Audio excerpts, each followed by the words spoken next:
Ministerio de Economía, fue jefe de Research en un instituto de finanzas y director de un ALC. Actualmente se desempeña como consultor privado. Aparte de su carrera profesional, Leandro Sicarelli es conocido por ser el autor del podcast más escuchado del país, Financiero, Monetario e Irreverente, tanto en el segmento de economía como en todas las categorías a nivel nacional. Un fuerte aplauso y lo invitamos a subir al escenario.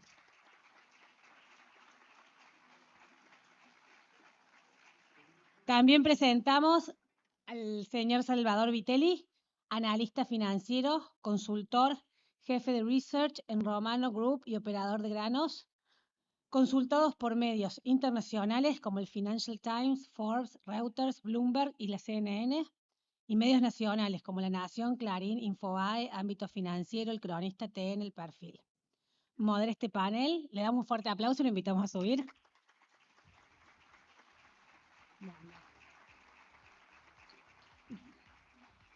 Modera este panel el señor Lucas Reina, presidente de Becerra Bursátil.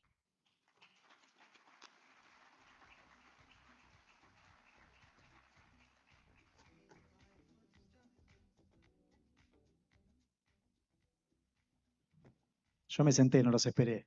Perdón.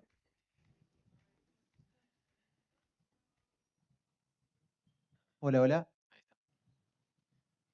Bueno, buenos días a todos. Gracias por venir, por estar acá. A todos los que se quedaron, a todos los que participaron en el evento y apoyaron a la fundación. Y bueno, gracias también a todos los speakers que se sumaron. Bueno, Lean y Salva, muchas gracias también por venir. Hace poco tuve la suerte de estar con ustedes, digo hace poco, allá por junio nos habíamos juntado en el marco del Congreso del IAEF. Justamente en el panel, uno de los participantes eran ustedes dos, y en ese momento veníamos de una suerte de... por ahí se estaba acabando esta luna de miel de Milei con el mercado, o por lo menos se estaban prendiendo algunas alertas, ¿no? En los primeros meses del año habíamos tenido eh, el Banco Central acumulando reservas a un ritmo muy fuerte. Después el contado con liqui había estado bajando, había llegado a los 1.000 pesos y la inflación se estaba desacelerando bastante. Y en ese momento, en la charla dijimos, bueno, hay algunas señales que ustedes marcaban que, digamos, marcaban unas luces de alerta y que quizá podían cambiar esta dinámica.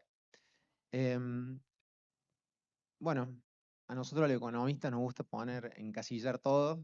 Yo diría que eso fue como el cierre del segundo trimestre o del primer semestre y ahora nos juntamos nuevo cerca del cierre del tercer trimestre.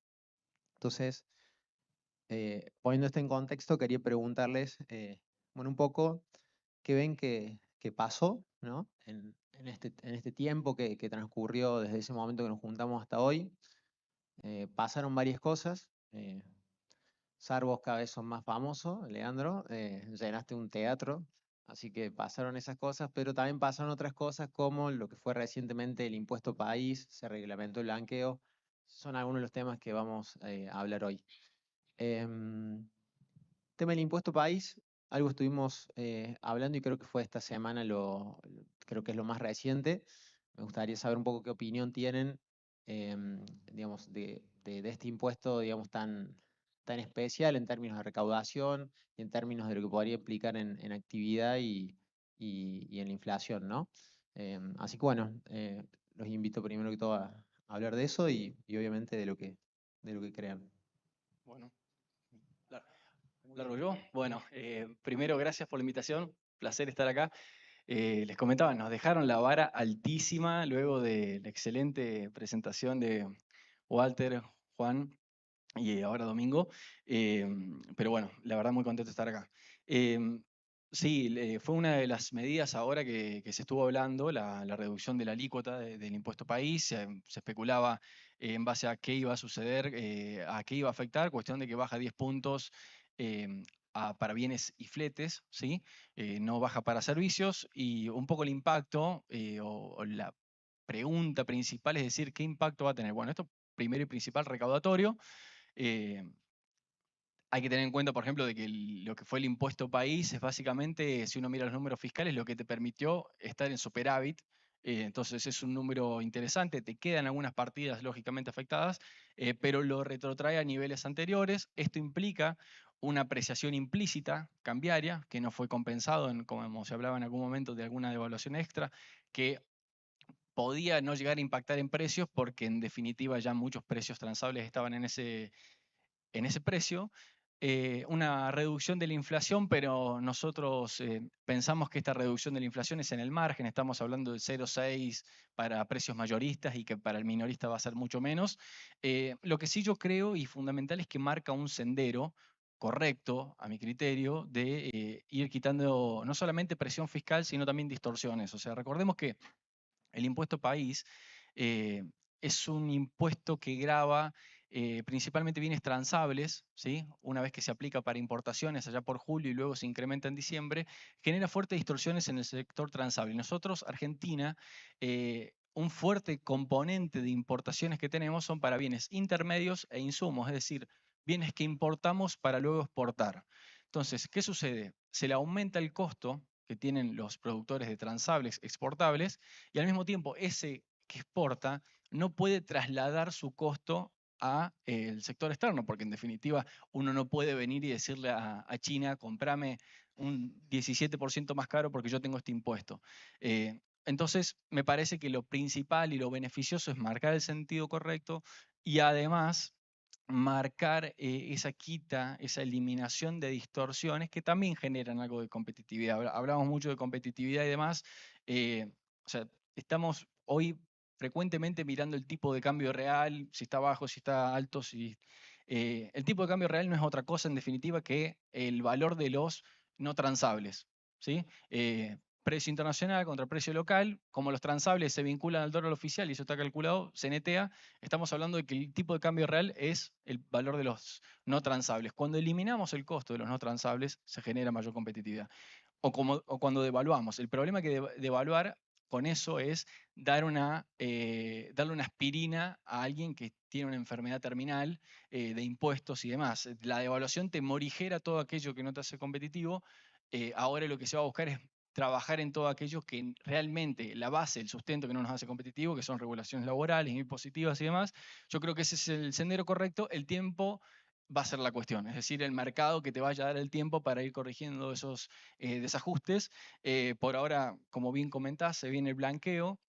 Es un blanqueo que, si se quiere, es bastante auspicioso y busca más bien mover dólares en el sistema que recaudar, eso está claro, y tiene sentido. ¿Por qué? Pensemos en que la intervención que se anunció a mediados de julio, que hablaron de quitar peso de la economía, yo creo que siempre a la gestión actual hay que mirarla con el subtexto, es decir, cuando la tasa la fijaba la LECAP, bueno, eso no era cierto, la fijaba el Banco Central con los pases. Ahora, cuando iban a absorber pesos, no, están interviniendo en la brecha. ¿Por qué?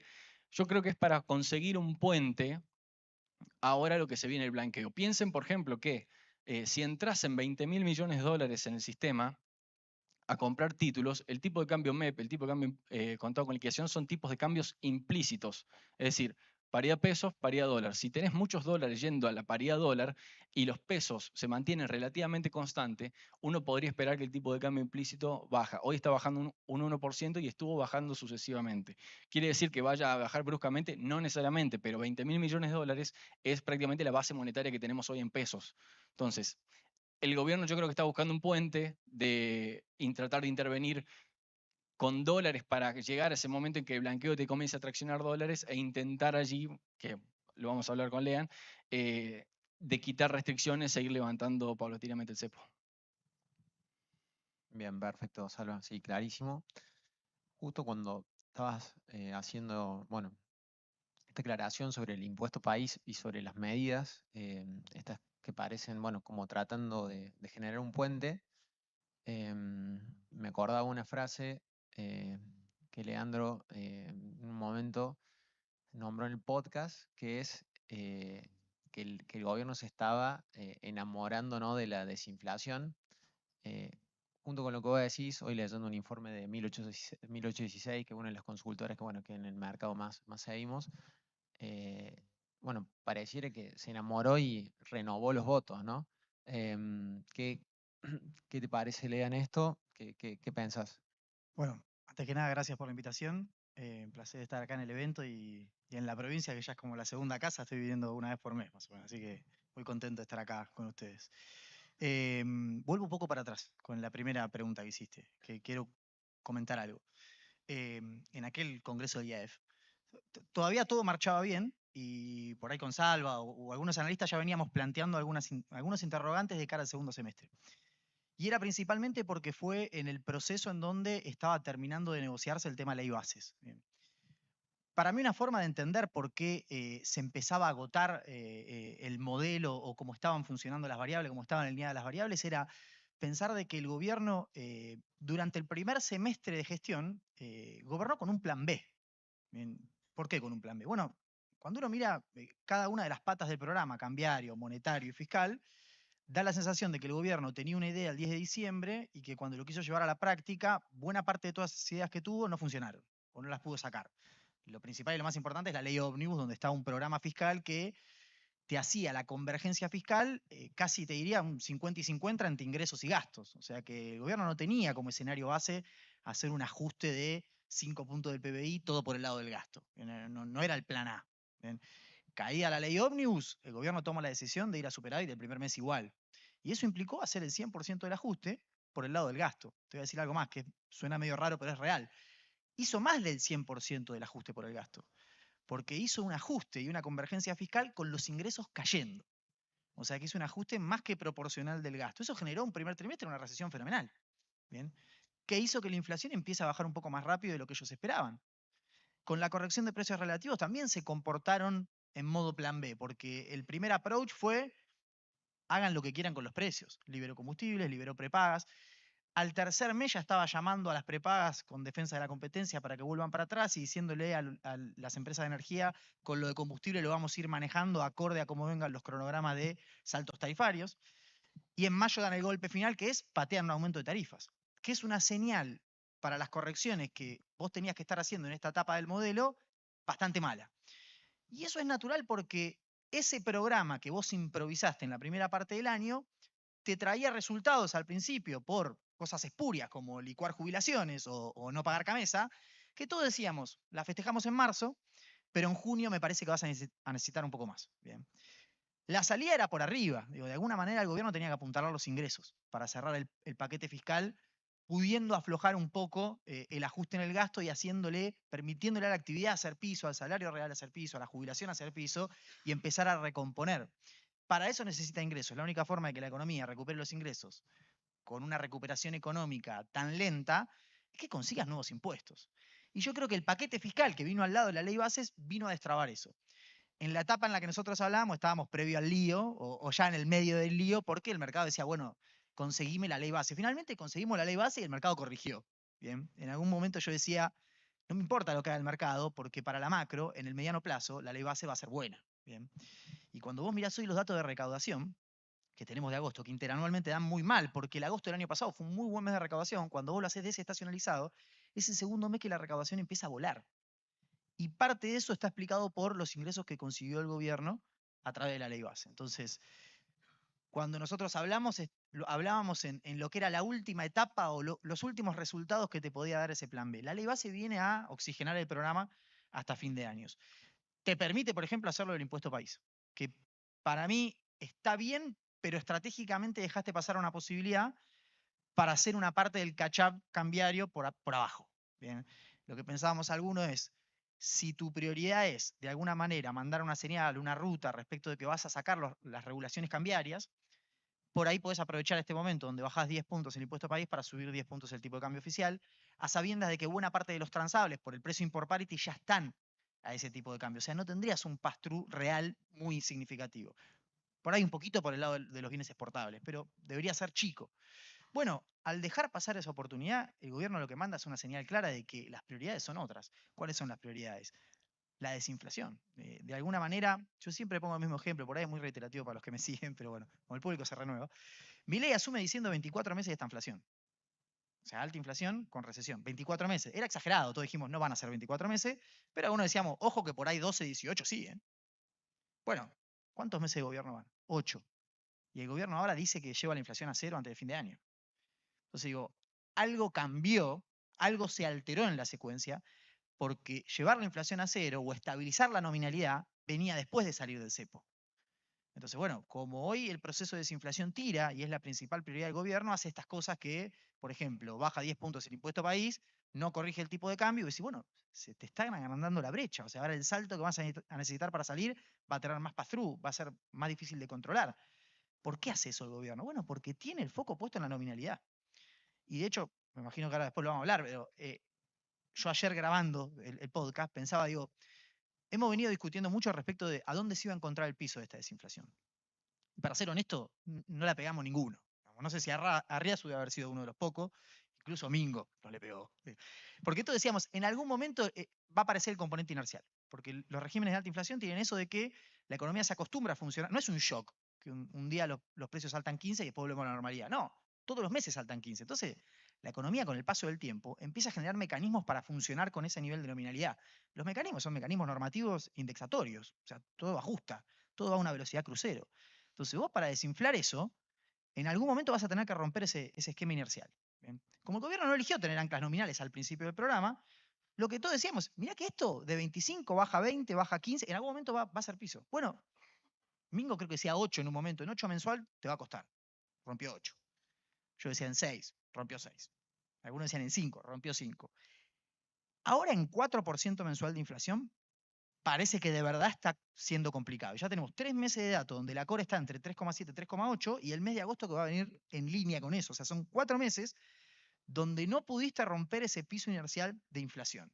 Y la pregunta es, si el objetivo primordial del gobierno es bajar la inflación y la nominalidad se estanca en 4% mensual, que estás arriba de 50 anual, o sea, es muchísimo, ¿cómo vas a hacer para romper ese piso? Bueno, por eso el impuesto país. Por eso la baja del impuesto país, para ver si se puede seguir empujando ese proceso que a las claras parece bastante insostenible, digamos, o vos vas a poder desinflar sin conocer finalmente los precios de equilibrio de la economía. Lo que dice Mingo es 100% así. El tipo de cambio que nosotros tomamos como tipo de cambio libre es un tipo de cambio que también tiene regulaciones. Sí, ¿hasta qué punto es libre? Y no sabemos si ese va a ser un tipo de cambio real de equilibrio. Yo soy optimista igual, pienso que puede andar por ahí. Pero bueno, en última instancia, si incluso ese es el tipo de cambio de equilibrio, por ahí en algún momento necesitamos un salto.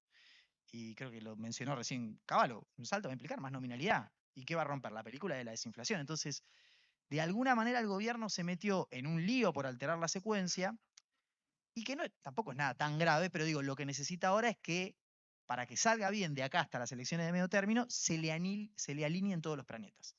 Si, como dice Salva, el impacto en inflación del impuesto país es chiquito, y yo te sumo otra, dura solo un mes, porque la inflación es una velocidad. Vos ahora le vas a dar un golpe a los precios que puede tardar 1 o 2 meses en pasarse por las cadenas de comercialización, aguas arriba, aguas abajo, pero es un shock. Una vez que eso desaparece, la nominalidad puede volver tranquilamente al orden del 4%, con los salarios recuperando, las paritarias empatando y la actividad creciendo, que tiene una elasticidad con las importaciones de 3x1. No sé cómo termina el sector externo en esa película. Entonces, ¿puede terminar bien? Seguro. Seguro que se puede alinear todo, pero al haber alterado la secuencia, ahora necesitas que más variables se alineen de la mejor manera posible para que vos logres lo que quiere el gobierno, que es, ayer lo ponían en Twitter abiertamente Caputo, que es ir al 2% con el oficial y que el que converja finalmente sea el contado con liquidación desde arriba. ¿Bien? Una convergencia que, si la quieren hacer vendiendo reservas, volvemos a menos 11.000 palos de reserva neta negativas, que yo creo que ellos a lo que apuntan es un poco el blanqueo, un poco la confianza, un poco secar la plaza de pesos, que todo ello vaya acompañando para que la convergencia sea más desde arriba que desde abajo y podamos tener una salida, yo le llamo salida suiza del cepo, digo, no hubo salto cambiario, no hubo corrección de la tasa de interés, no hubo corrección del Crowley, no hubo nada, saliste, unificaste y esto es Suiza. Difícil porque necesitas que se alineen muchas cosas, pero de 1.300 bajó a 1.000. Y en 1.300 yo era comprador en diciembre y lo bajaron a 1.000. Así que, digamos, yo le doy carta para que jueguen unos meses más. Bueno, clarísimo. Me gusta el tema este que metiste para para entrar un poquito más en temas cepo y quizá alguna visión de la salida. Pero antes, en relación a la inflación, y ya que estamos en panel de mercado, Salva, vos tenés números que en general están muy buenos para los que seguimos el mercado, que es este cálculo de qué espera el mercado de la inflación em, en términos de lo que ponen precios, ¿no? Más allá de lo que esperan los distintos analistas del mercado, de proyecciones, lo que realmente está en los precios. Eh, Coméntanos qué números estás viendo, si te parece optimista, si no. Y también si tenés alguna estimación de cuánto intervino y cuánto está interviniendo el gobierno en el mercado, digamos, en el mercado de contado con liqui, vendiendo reservas. Bueno, sí, a ver, de mercado, por allí, para el que no esté tan interiorizado en el tema, uno con dos títulos, uno que ajuste por inflación y otro por tasa fija, puede armar lo que se llama una curva de inflación break-even. ¿Qué significa? Es la inflación que me deja igual el rendimiento de haberme quedado en tasa fija. Es decir, ¿cuánto tiene que haber de inflación para yo no perder si me coloqué a tasa de inflación? A cierre de ayer, esa inflación para, por ejemplo, un T2X5 estaba en 3,4%, que tuvimos un sell-off bastante interesante de bonos ajustados por inflación, cuando estábamos un poco en esa película de que la inflación va a bajar rotundamente y que iba a ser fácilmente perforable. Allá por junio hablábamos de la inercia, justo había salido el REM y estábamos viendo ya que se estacionaba en 5% según las expectativas de mercado. Ahora todo eso parece un 3,7, 3,8 la núcleo, como dice Lean, y, por ejemplo, la inflación para agosto la estábamos midiendo en 3,8 y consultoras privadas también en 4%. Es decir, hoy tenés una inflación break-even, quizá algo menor de la que vaya a haber en el corto plazo, porque como te digo nuevamente, de corto plazo no vemos algún driver esencialmente positivo como para que baje la inflación drásticamente hacia niveles donde el componente inercial no te juegue tanto, porque la inercia que, bueno, normalmente nosotros hablamos de alquileres, hablamos de salarios y demás, juega su rol. En aquel momento hablábamos cuando estaba en el 5%, ahora estamos hablando de 3,7%, y cuando el mercado comenzó a ver de que la inflación realmente no estaba bajando como vimos de ese 25, 20, 13, 8, etcétera, y que costaba más la baja, los bonos ajustados por inflación ralearon bastante bien, que llegaron a cotizar inflación más 10, más 12, de acuerdo a la duration. Y hoy esa curva que armamos, que analizamos, está en 3,4, 3,3%. Es decir, una inflación que está en línea con lo que está sucediendo. Es decir, basta con algún suceso fuera de lo común o fuera de lo esperado para que esa inflación se dispare un poco y ya la cobertura por inflación te vaya a dar un mejor premio que el ajuste por tasa fija. También, hay que decirlo, la tasa fija estuvo raleando bastante bien, aunque ahora venía un poco más rezagada por esto que estamos hablando, de que la inflación estaba dando algunos signos inerciales, pero esa construcción de curva nos deja bastante similar a los niveles que estamos esperando de inflación. Es decir, el 0% que creo que lo habían planteado para septiembre, es muy, muy difícil. Y yo creo que la cobertura por allí, el seguro que te da quedarte por inflación si llegase a salir mal algo, me parece que se va a valorar y vemos algo de valor todavía en bonos ajustados por inflación, quizás hasta incluso estirando algo más de duration para conseguir algún puntito extra de rendimiento, pero eso es básicamente lo que estamos viendo en términos de sintéticos, si se quiere. No sé, ahí está. No, te agrego una cosa, a ver, conceptual también, y en parte creo que la curva que nos comimos con el piso inercial responde a esto, que es, en el mediano plazo para tener inercia necesitas que la política monetaria sea acomodaticia. Y la política monetaria en la primera parte del año fue muy contractiva. Después se aflojó un poquito con la fiscal contractiva durante todo el año. Pero digo, en la medida en la que el gobierno se vuelva contractivo con las tasas, mantenga el superávit fiscal, probablemente con un menor nivel de actividad vos puedas volver a romper un piso inercial. A mí lo que me parece que es inconsistente o que no termino de entender cómo va a salir, o necesito que salga todo perfecto, es cómo compatibilizás la recuperación económica con ese proceso. Porque el gobierno, si bien ya abandonó lo del rebote en B corta, y bien que lo haga porque era bastante imposible que eso suceda, hoy sí está celebrando los datos de recuperación económica que efectivamente estamos teniendo. En el mes de julio daría toda la sensación de que la economía va a crecer de manera crecer, tipo en términos de rebote, digo, pero va a crecer desestacionalizado mes contra mes, porque se despertó el último sector que faltaba, que es la industria, que es la que más tarde hizo piso y es la que no te permitió finalmente el segundo trimestre empezar a dibujar un rebote más consistente. Con el piso del agro y el sector primario en general y algo de construcción, que también los últimos 3 meses te hizo piso y rebotó, la economía dibujó una foto de piso con una industria que seguía cayendo. Cuando la industria empezó a ser así, la economía va definitivamente a empezar a recuperarse. Y la discusión acá es cómo haces compatible ese proceso con todo lo otro, por ejemplo, con el piso inercial. Más cuando la prioridad es bajar la nominalidad. Digo, y ahora estás poniendo 0,3 puntos del PBI de acá hasta fin de año en bajar la nominalidad en septiembre, que es regalar 10 puntos del impuesto país. Que los tenés y te van a sobrar porque el aumento de los ingresos por la ley bases te va a permitir hacer eso. Pero bueno, de vuelta, es como un Tetris. Digo, vos vas acomodando una pieza, desacomodas acá, pero cuando acomodaste acá te explotó por allá. Y es un equilibrio que finalmente es muy delgado y tiene que haber una sintonía muy fina y no tiene que pasar más nada afuera. Porque acá hay dos cosas que son muy importantes, que por ahí venían después, pero también spoileo.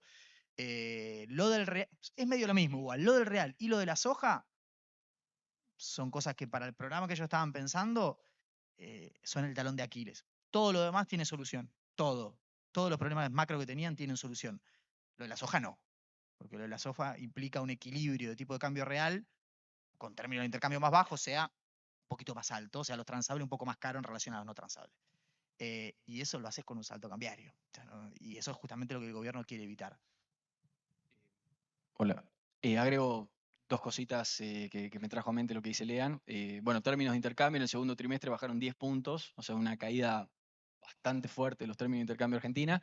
Siguen positivos, es decir, nuestras exportaciones valen más que nuestras importaciones, pero es una caída bastante significativa. Y de vuelta, en términos de mercado que quería agregarles, recuerden que la última licitación del Tesoro que emitió a tasa fija un año, regaló algunos puntos sobre la curva larga, sobre la parte larga de la curva, regaló 0,2 mensual aproximadamente, si mal no recuerdo, sobre junio, y ahora en septiembre tenemos vencimiento en pesos un poco más abultados, es decir, hoy a una tasa mensual en pesos fija del 3,4, 3,5, 3,6, quizá en una licitación primaria uno pueda conseguir algún punto extra considerando la última licitación y además el perfil que tenemos ahora para septiembre.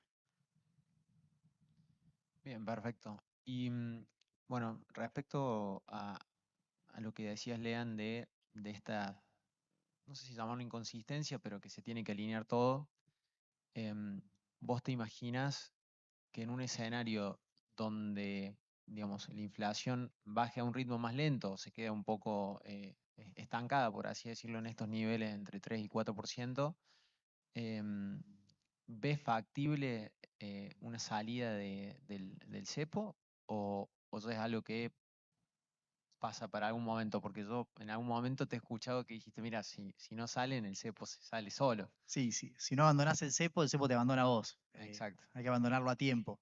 Y es el desafío. El tiempo, el timing no lo sabe nadie, lo determina el mercado. No lo sé yo, entre todos lo vamos a ir poniendo. Si la brecha empieza a subir, el mercado te está diciendo tenés que acelerar. Si la brecha no sube y no la están interviniendo, el mercado te dice tenés un par de meses. Entonces, ¿de qué va a depender? Del flujo del central en el mercado oficial. Si compra reserva, todos vamos a estar un poco más tranquilos. Si no compra reserva, todos vamos a estar un poco más nerviosos. No sé qué quieren hacer. A mí me da la sensación de que hoy el escenario es bastante binario. O intentan salir de manera de shock de acá hasta fin de año, como mucho primer trimestre del año que viene, o están pensando en sostener esto como está hasta las elecciones, por ahí un poco el escenario que planteaba Cavallo, que podés llegar, e intentarlo después de ganar las legislativas, la salida del cepo. Creo que esas son las dos posibilidades. Yo soy muy optimista con la primera, que es bastante arriesgada, y que no sé si el gobierno se anima, que es tipo, salgamos ya. O sea, en cuanto podamos, salgamos. Y acá voy a exagerar un poco para que se entienda el punto. Digo, creo que lo que nos pasa mucho a los analistas es que hacemos la cuenta medio de verdulero, tipo empezamos nos quedamos mucho con la foto. Digo, bueno, ¿cuántas reservas tengo? ¿Cuánto es la base monetaria? ¿Cuántos pesos? Y si crezco eso por 3, las impo, entonces me faltan 10, más 5, 15, con 20 salimos. Y para empezar eso está mal porque depende a qué régimen cambiario vayas. Bien, si vas a una caja de conversión, sí, por ahí necesites 20 o más para salir. Si vas a flotación, por ahí 20 sobran. Entonces digo, creo que nos quedamos mucho con la foto y lo que nos estamos perdiendo es el flujo que viene después de un evento de ese tipo. ¿Bien? Y yo hablo con clientes o inversores y la mayoría me dicen, y lo que pasa es que hay que esperar, hay que ver. Nadie lo está pensando con el chip de la cabeza del día después que salir del cepo, porque salir del cepo es una señal espectacular para los mercados. No hay mejor señal que esa. Y por eso yo estoy convencido de que si vos haces la salida del cepo, de shock, ahora, mañana, pasado, cuando sea, con o sin dólares, pero alineando bien las variables, o sea, poniendo el tipo de cambio real donde corresponde, la tasa de interés donde corresponde, las tarifas donde corresponden, si vos haces ese trabajo, el flujo va a ser positivo el día que salgas. Con lo cual, reservas en sí no necesitas, porque tendrías que salir comprando. ¿Bien? Por ahí puedes tener un colchón de reservas para blindar pagos de deuda, pero el flujo tiene que ser positivo. Y yo, este último mes para los clientes, preparé una presentación donde revisaba la salida del cepo de Sturzenegger. Y la gran conclusión era, salió con nada. Porque las reservas netas eran negativas, lo único que tenía eran las reservas líquidas que no le pertenecían porque las netas eran negativas, porque el swap lo activa, el tramo en dólares, que fueron 3.000 millones de dólares que activa, convierte los yuanes a dólares el lunes siguiente a salir del cepo, y porque el repo con los bancos, que todos nos acordamos, consiguió 5.000 palos, lo consigue a fines de enero, y él sale el 16 de diciembre. ¿Cómo fue esa salida del cepo? Fue una salida del cepo comercial, en donde lo financiero se mantuvo hasta la primera colocación de deuda fuerte, que fue en abril para pagar a holdouts. Ahí se libera, por ejemplo, la salida de dividendos. Entonces, si el gobierno quiere ensayar una salida de ese tipo, hoy tiene todo para hacerlo. Lo que tiene que hacer es poner el tipo de cambio donde va, poner la tasa de interés donde va, y que el flujo se vuelva positivo, que va a ser positivo. La economía argentina tiene una barrera a la entrada hace 4 años. Y salvo los institucionales, el que quiso salir ya salió. Con lo cual, sería muy raro que después de intentar salir el cepo, el flujo sea negativo en el corto plazo. Más bien para mí va a ser positivo, y si es negativo, eventualmente encontrarás un equilibrio del tipo de cambio, pues tenés que flotar un poquito más arriba. Una vez que lo encuentres, para mí no hay duda de que te vas a apreciar en términos reales y vas a encontrar un equilibrio mucho más apreciado del que nos dan los cálculos fríos a nosotros. ¿Por qué? Porque el flujo mata los fundamentos. Por eso yo soy mucho más optimista para intentar algo de ese tipo, que es más arriesgado y que tiene un costo que es romper la desinflación, porque va a subir la nominalidad, pero la garantía de éxito por el cambio de mentalidad y la señal que mandás, un cliente me decía, si hace eso, la selfie con Elon Musk, que nos reímos todos, pasa a ser una señal y va a pasar a ser plata eso. Así hay que pensarlo. Lo otro de estirarlo hasta las elecciones, coincido con Cavallo. Se puede también y no tiene por qué salir mal. El punto es que para llegar a las elecciones con el cepo, las elecciones de medio término, dependés 100% de que el mercado no se ponga de punta. Y el mercado se puede poner de punta incluso por cosas que no tenés nada que ver vos.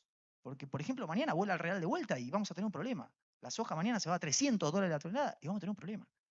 Entonces, para evitar eso, ni que hablar de que si tenés toda la suerte, que se alinea todo, llegás a la elección con el cepo, ganás la elección. Porque si no se te arma una PASO 2019. Entonces, yo veo más riesgos en no tomar los riesgos hoy que en tomarlos. Digamos, el escenario de yo no hago las correcciones hoy porque voy a tomar mucho riesgo y por ahí sale mal, es menos riesgoso que posponer las correcciones. Entonces, por eso yo insisto, esto no es diciembre, corregiste un montón de cosas, hoy ya tenés la cancha un poquito menos inclinada, intentalo, porque si el tercer trimestre nosotros, o el cuarto trimestre, perdemos reservas y la inflación no rompe el 3%, ¿de qué nos vamos a disfrazar? Bueno, clarísimo. Y un poco, bueno, en esto de decir, bueno, ¿cómo llegamos? Me comentabas de una entrevista del Financial Times, ¿era?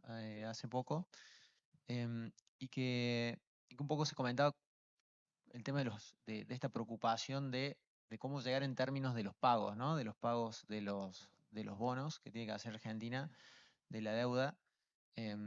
Hace poco Caputo, por lo menos lo que él reflejó es que, bueno, el indicador de riesgo país, él lo ve como algo que no es que no interese, sino que lo ve como que es algo retrasado, ¿no? O sea, que viene después de que se haga todo bien y que no lo ve ahora necesario porque no está pensando quizá en acceder a los mercados internacionales. Em, para vos, en eso, ¿qué hay de cierto? ¿Se puede llegar? ¿No se puede llegar? Y cómo está en ese sentido el tema de las reservas para pagar los bonos, que al final, bueno, también es algo de mercado y que nos interesa. Bien, bueno, me quedó pendiente la pregunta de cuánto estaban interviniendo. El dato que tengo para agosto son 295 millones de dólares para agosto, luego confirmaremos después. Venía ya de intervenir 330 en julio, en 2 semanas. Em, con respecto a la pregunta puntual. Perdón, o sea que estuvo un poquito más tranquilo dentro Un de poquito todo menos, agosto. sí, sí, un poquito menos, pero en sintonía, no es todos los días, o sea, por lo menos uno que está arriba de la pantalla no ve todos los días, pero sí en las últimas ruedas un poco más presente. Repito, me parece que es más bien un puente que quieren construir hacia ese sendero de aparición de dólares del blanqueo. Tema riesgo país y deuda que planteabas. Pasamos de tener un riesgo país que era de high frequency en abril a tener un riesgo país que era un lagging indicator en agosto. Yo creo que ahí en el medio la lectura de hoy que hace el mercado en términos de riesgo país, que no termina de perforar algunos puntos significativos, es lo que hablaba Lean, el cepo. Es decir, me parece que el driver que le está faltando al mercado, más allá de la posibilidad de repago de deuda y demás, porque todo eso es como si siquiera una calecita donde el riesgo país te baja y te hace más fácil tu roleo de deuda y al mismo tiempo tu roleo de deuda te hace más fácil que baje el riesgo país. Entonces es como una sincronización en conjunto donde que están esperando esa salida del cepo. Donde si uno mira hoy, por ejemplo, la relación riesgo país-equity, está en niveles donde para este valor de equity el riesgo país es demasiado elevado, o bien para este nivel de riesgo país el equity está muy elevado. Es decir, uno tiene que posicionarse en base a qué está confiando, en qué cree que está correcto. Nosotros tendemos a pensar de que hay valor todavía en soberanos, pero bueno, siempre dependiendo de este riesgo país. ¿Por qué? El tema de riesgo país.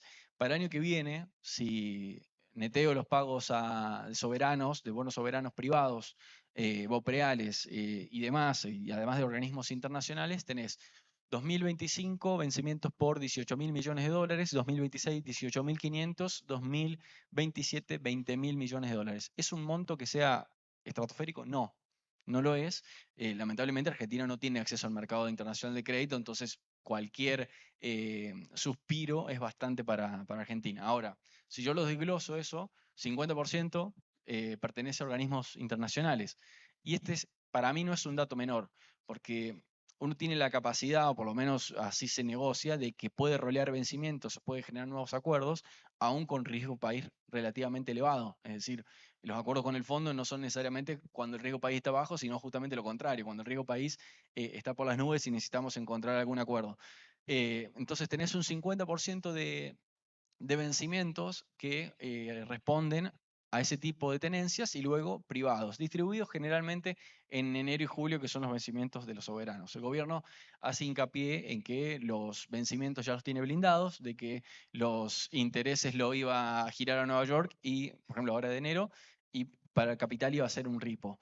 Me parece que el trade, si se quiere, de riesgo país, es más un trade de cepo.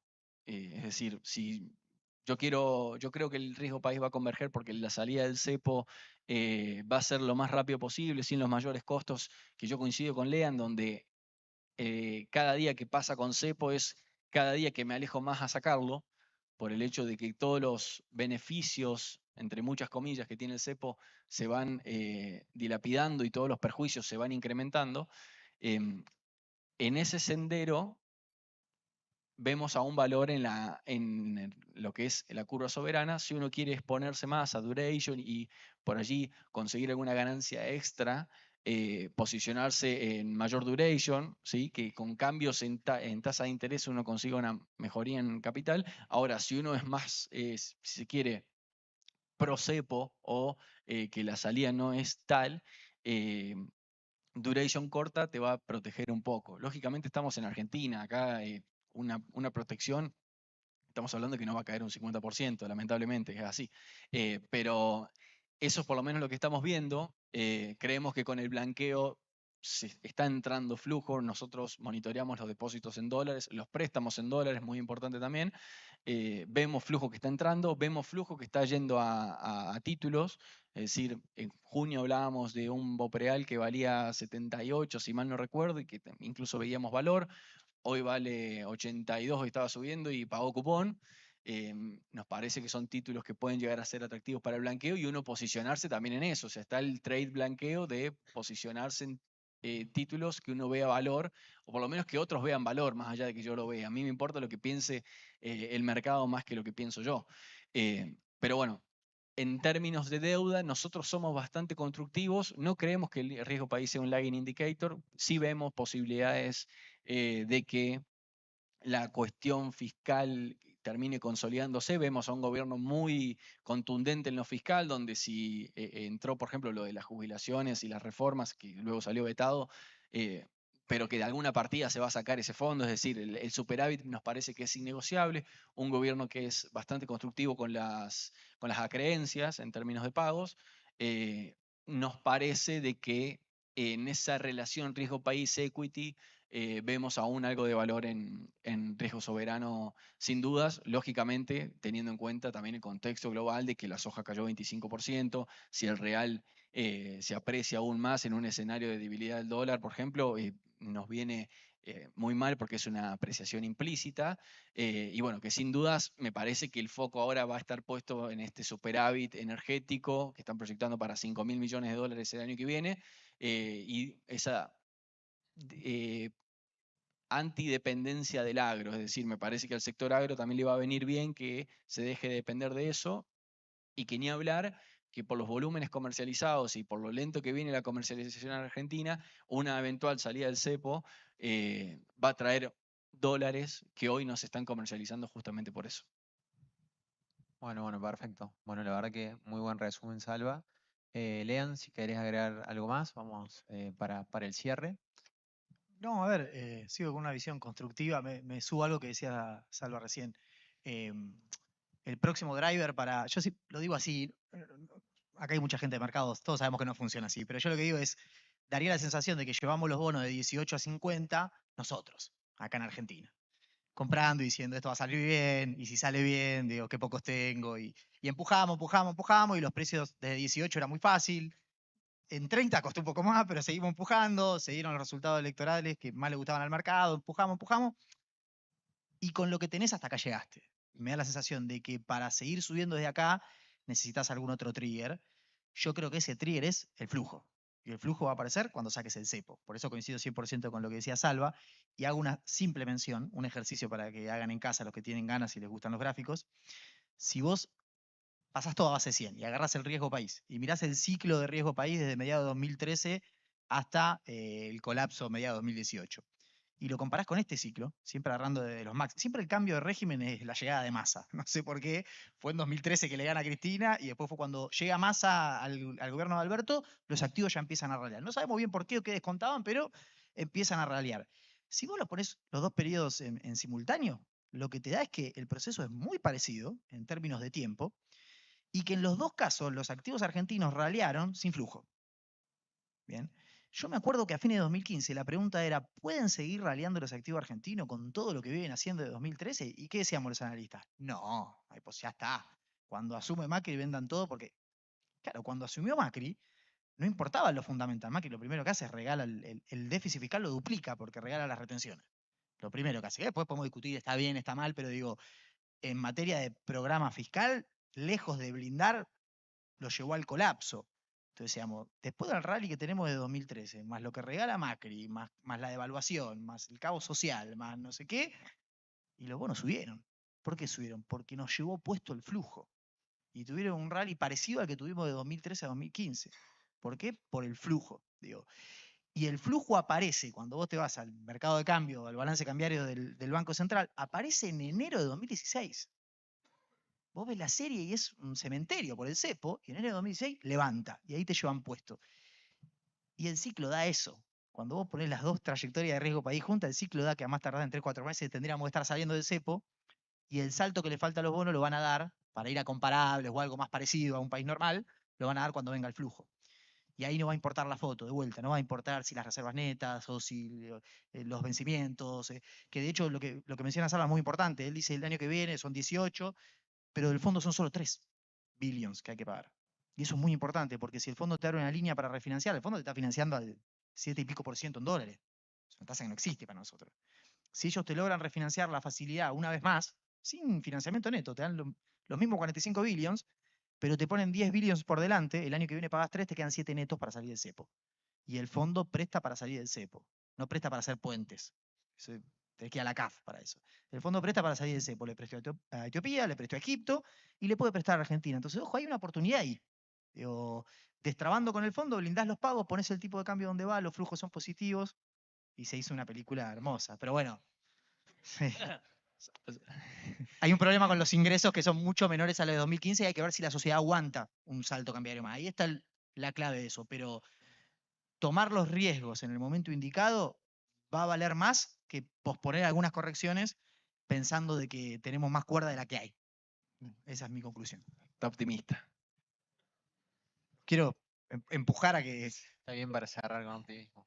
No, es cierto, o sea, el tema de los papeles nos lo hemos quitado entre nosotros. El papel que vendiste vos, el papel que compré yo, y acá no hay nadie extra que no seamos nosotros divirtiéndonos a ver qué sucede con los activos. El flujo fuerte, en serio, aún no entró.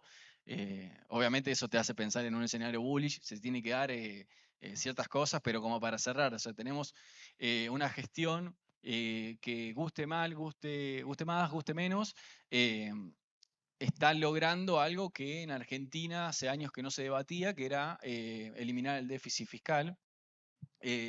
Puede la metodología ser la menos adecuada, puede ser la más adecuada, lo cierto es que los resultados están. Obviamente el público inversor cuesta que compre esta película porque ya tenemos escenarios de fracasos y desamores en Argentina bastante fuertes, pero me parece que atacar la raíz del problema, como lo es el déficit y su consecuente monetización, da una oportunidad que es crucial para Argentina. Lógicamente esperamos y que para todos, independientemente del color de gestión, que la Argentina sea próspera, pero que sin dudas hoy hay un cambio que es importante y no menor. Es decir, nosotros por ahí, los analistas, pecamos de mirar muy en el micro detalle, ver qué pasa con los préstamos en dólares que ese día subieron X%. A eso importa poco cuando el sendero y la macro se está alineando. Hoy estamos discutiendo otras cosas, que es fundamental. Estamos discutiendo equilibrio fiscal cuando hace años que no se discutía. Me parece que la clave está, es cierto, falta mucho flujo, falta recomposición de ingresos, es una sociedad que viene sufriendo mucho, pero que sin dudas los cimientos como para pensarnos en una Argentina que sea próspera o que tenga una trayectoria positiva de cara en el corto plazo, está. Lógicamente hay que tratar de cometer los errores, los menos errores posibles, sobre todo los que podemos esquivar. Pero en definitiva me parece que también, o sea, Argentina tiene todo para crecer. Nos hace falta algunas cuestiones que resolver, pero sin dudas que los cimientos están ahí. Bueno, la verdad, muchas gracias. Egan, Salva, gracias a todos los que asistieron. Muchas gracias. Gracias.